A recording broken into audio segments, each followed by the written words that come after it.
Let's talk about this piece, Mike Allen, that you guys have in Politico right now.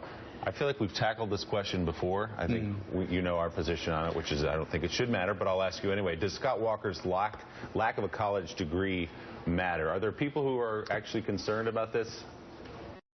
Well, people in his campaign have been wondering how it's going to play, and we have a new way of looking at it. So it's been 67 years, 1948, Harry Truman, when Americans last elected a president who didn't have a college degree.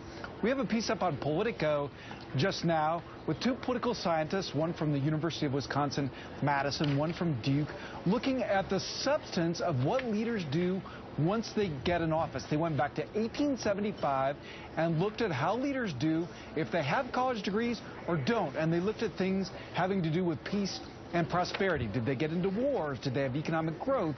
Did they have labor strikes?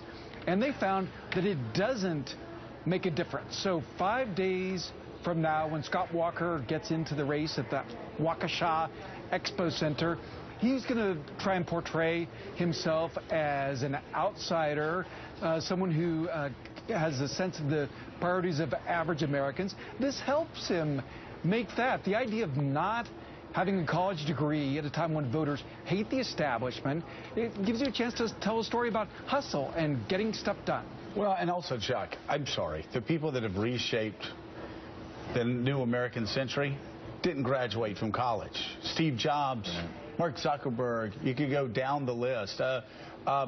Bill Gates.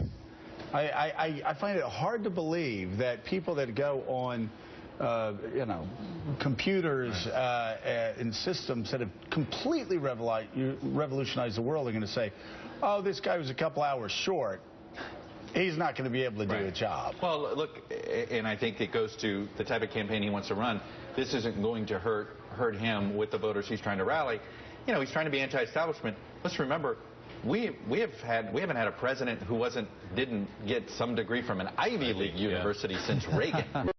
I mean, you know, the two Bushes, you know, all of them in some form went to an Ivy League, and the Clinton Ivy League, Obama Ivy League. So, you know, he could just be, by being a non-Ivy League guy, that would be a change of pace for some. I think for the voters that this matters for, he was never going to be their first or second choice anyway.